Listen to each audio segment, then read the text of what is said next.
In our previous lesson, we looked at Perl data types. In this lesson, we're going to see how we use those data types in programming Perl.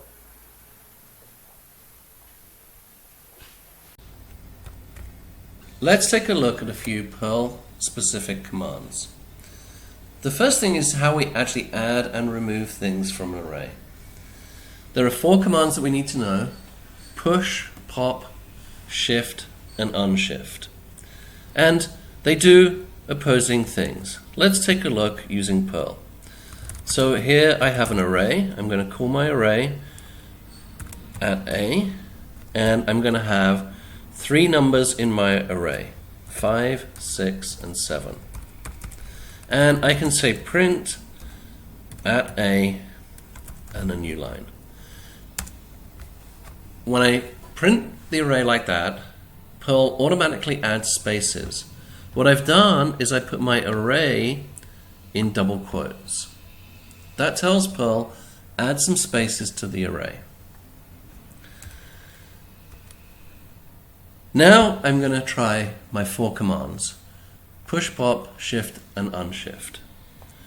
First of all, let's push a number onto the array, and we're going to capture the result. The result of push onto my array A, the number 1. When I say print at A /n and $C/n, this is going to print first of all the array and then the result of pushing that onto the array. So you can see that I've added the number 1 to the end of my array. I've pushed that number on, and I get returned the total number of elements in the array. So that's push. Push adds to the end. Let's try pop. What happens if I say pop from at A, and I'm going to print my array and the value that's returned? What do you think it's going to be? With pop, I remove the value from the end and it gets returned. My array is now only 5 and 6, and I get the number 7 returned to my variable C. So push and pop work on the right-hand side of an array. The corollary to those is shift and unshift. I'm going to say shift from my array a value and print out the array and the value that's returned. Now my array is 6 and 7 and the value 5 is returned. So shift removes something from the beginning of an array. And then the last one is unshift. And unshift is like push. It actually adds something to the array, and that of course adds at the beginning of the array and returns the number of elements in the new array. So I've got push and pop working on the right hand side of the array, shift and unshift working on the left hand side of the array. In addition, I have 2 special arrays which are at argv and at underscore. You're going to see those come up when we start looking at more detailed programs. Let's change tacks a little bit and talk about truth for a second. So if something's not defined, it's not true. And 0 is not defined. So what that means is that 0 is not true. If I have something where the value is 0 and I say if this thing is true, like if $A, else do something else, if $A is 0, that's not true, that command won't complete. 1 is defined, 1 is true. 0.01 is defined, 0.01 is true. So I have standard constructs: if, else, else if, else. And then I have a command that's pretty much unique to Perl, which is unless. So unless $A is greater than 1, do something. So it's kind of like if not. So if $A is greater than 1, do this. Unless $A is greater than 1, do this. Similar kinds of statements. I have while and until statements that operate just as you would expect. $A equals 0, while $A is less than 10, keep adding to $A. $A is equal to 0 until $A is greater than 10. Keep adding to 0. So while and until. And then there are two commands, for and for each, that iterate over ranges of numbers. So for example, for, in a very standard construct, just like you'd see in other languages, for x equal to 0, x is less than 10, add 1 to x, do that loop. The for each construct is somewhat unique, which is for each $x in an array. Let's take a look at that and see how that works. For each, oops, excuse me, I need to type some Perl here. Perl minus E. For each $x in 1, 2, 3, 4, 5, print, oh my goodness, print $x, and we'll see what happens. It just iterates through every element in that list. So that's kind of like an iterator. In addition to iterating over each element in an array, using for each like this, we can replace the list of elements with just the name of an array. So we can say for each $x in an array, do something. It's the same notation. We can join arrays and split strings using the join and split commands. These are functions that we call, and we provide arguments with them. Notice that Perl is not an object-oriented program. These functions are not a property of the string itself. They're just functions that we call. So for example, we can split a string based on white space by just passing the split function the white space and the string to split. That will return a list of the words. Or we can split on a new line. We can take a list, an array that we have, and we can join it using either spaces or using tabs, for example, and print out the result. So split and join. They do pretty much what you'd expect. Let's take a look at file handles. So open and close. We use open to open files, close to close files, pretty obviously. And the open command takes 3 arguments. The first, usually abbreviated something like fh or in, is a file handle that we're going to use subsequently. The second is a direction. In this case, it means open this file for reading. And of course, we have reading, writing, and appending, and I'll show you the 3 notations for those in just a second. And then the third argument is the file name that we actually want to open. So we have open, a file handle, a direction, and the file name. When we're finished with the file handle, we can close it. That closes the stream so that we can do other things. So a less than sign means open for reading, a greater than sign means open for writing, and 2 greater than signs mean open for appending. This is something that's kind of been inherited from shell scripts, where redirection in shell uses greater than and less than signs in exactly the same notation. A very common notation that you should get used to. So you can pass the open command 3 parameters like this, but this is Perl that we're talking about. And one of the things that I told you about Perl is that the motto is there's more than one way to do it. I pretty much have just shown you one way to do everything so far. So let's look at a different way. We can pass 3 arguments to the open function. We can pass the file handle, the direction for opening the file, in this case reading, writing, or appending. Or we can pass in a 2-argument open function, where we pass in the file handle and we pass in the file name prepended with the direction indicator, either open for reading, open for writing, or open for appending. Because it's Perl and programmers are lazy, most often we want to open a file for reading. And so there's actually a simplified 2-argument version where we just pass a file handle and a file name.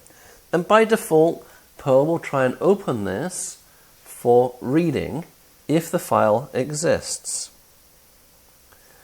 There are equivalent 3 and 2-argument open functions for writing, as I've shown here. When we open a file, it's really important that we want to know, did the file open? Was that successful?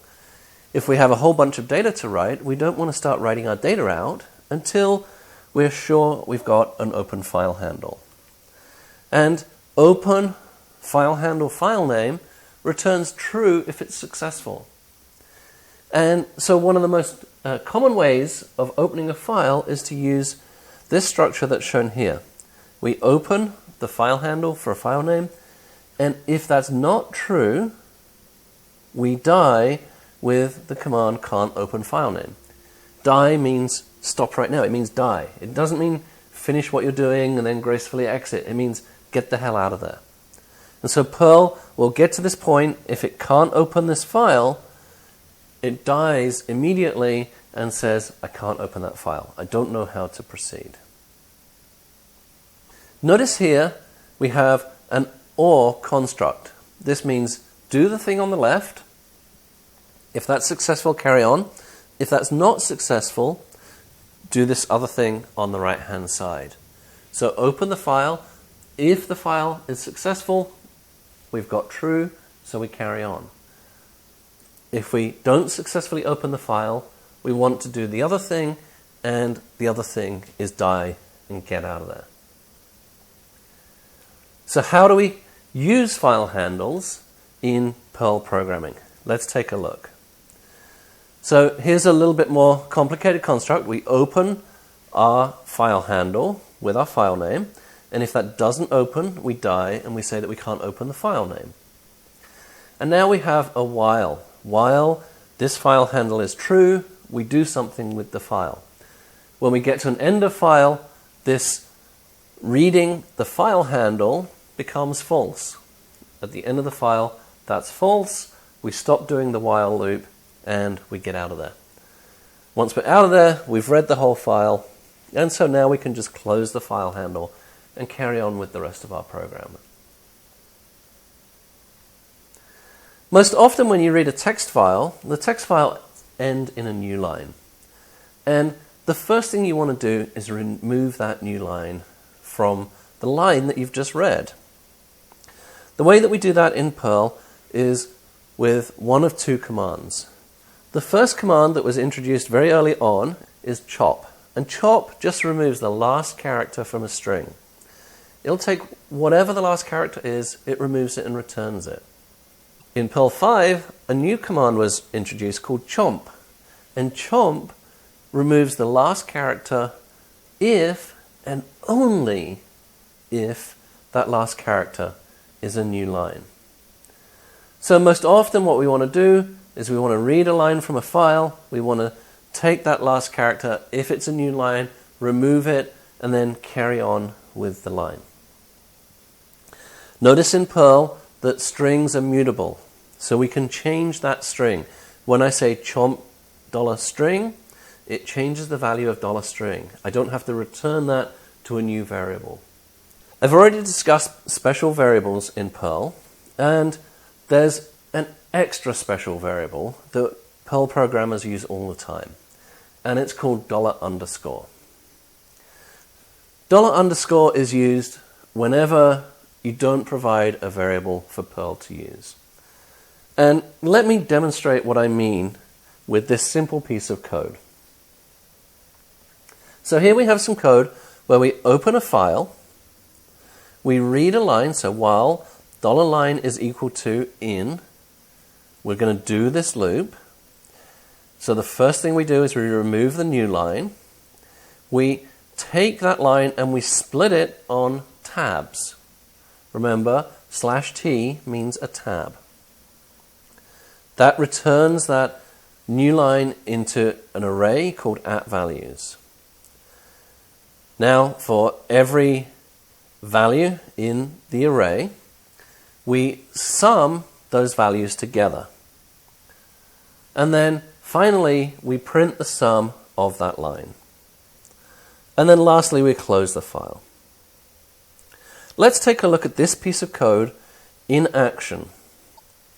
So in my terminal, I have a file called data.txt. And data.txt, as you can see, just has some tab-separated numbers. So I'm going to write my Perl code as we've just seen it, and it's going to be called sum.pl. So I'm going to take a file, and I'm going to say my file is called data.txt,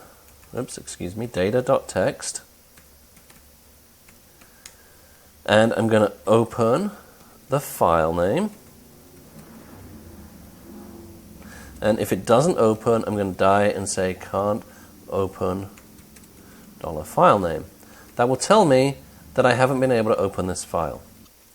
While I read a line from this file, I remove the last character of that line if and only if it's a new line. Remember that changes the string. It's a mutable string.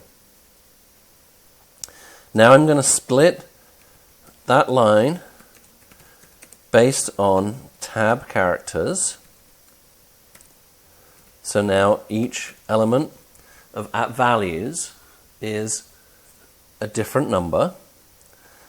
And I'm going to sum up all of the values. So I told you about for each $value in @values. That means let's iterate through this array, putting each element in $value. $sum is equal to $sum plus $value. And then for each line, I'm going to print out the sum of the line, $sum/n. And then finally, I'm going to close my file handle. When I run this command,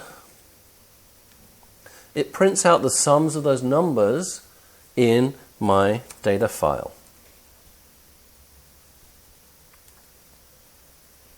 Okay. Just like I've shown here. However, I can use special variables, the $_ variable, when I don't want to provide a variable name, if I want to be lazy. So let's start by getting rid of the $line variable, that scalar.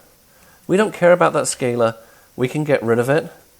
And the way that we get rid of it is we just say, we're not going to tell you what this variable is going to be called.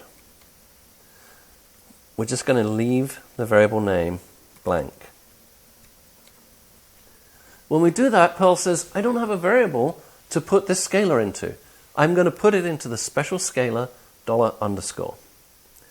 So in the first line, we put what we've read from the file into $_. Here we call chomp, but we don't say chomp a string. We say chomp on some unknown variable. Perl will automatically work on $_. And then when we call the split, we don't give a variable to work on, and so those numbers get put into, the split operates on $_. If I run that piece of code, I get exactly the same result as before.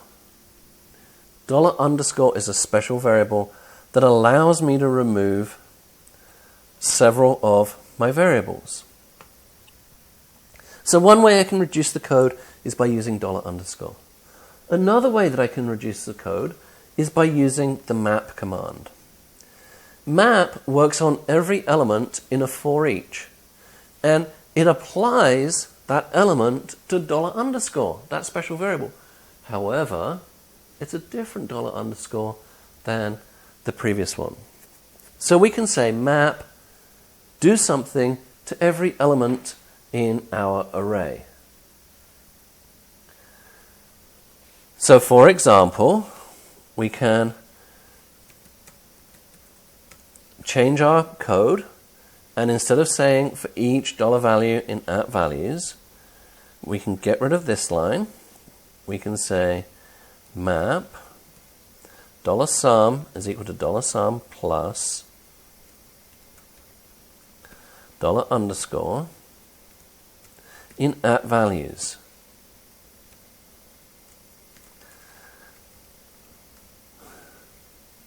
Now when we sum up, we get the same answer. So our code has gotten a lot simpler. We've removed one whole loop where we're iterating through and written that as just one single line of code. We can get rid of those 3 lines and we can replace them with 1 line of code. And that's the code I just showed you. However, we've got an array that we create here, and we use it immediately on the next line. And so, in fact, what we can do is get rid of this declaration where we declare an array and this line where we use that array and join those together into one line. We can just say, apply the map function to the output of the split. So when we go back to our piece of code, we can apply the map function to the output of our split. Here's our split command, and there we go. We've applied the map function to the output of the split.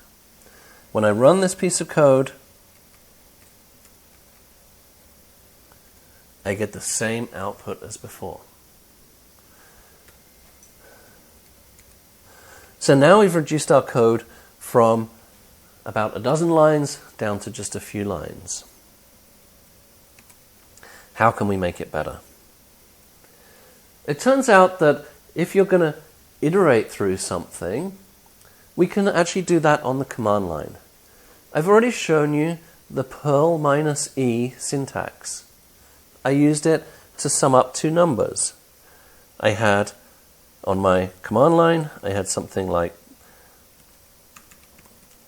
Perl -e $A is equal to 2 and $B is equal to 3, and then print $A plus $B. And it prints 5. Perl -e means execute some code. We can actually extend that using what's called lane. So Perl -l means chomp the lines on the input. Perl -a means take the first line and split on white space. Put that data into a special variable called @f, an array @f. And the f is supposed to remind you of fields.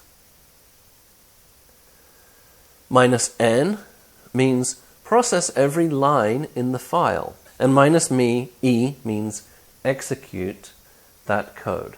And so we can take our code and we can change, instead of having a file where we have a script that we edit the code, we write in the code, we run the script, we can have a 1-line piece of Perl code. And so I can copy this piece of Perl code right here, and I can paste it into my terminal window, and I can iterate through the file in one line, and I can print out all the values. In today's class, we've looked at some Perl functions and some simple use cases for them. Next, we're going to look at regular expressions. I hope you'll join us.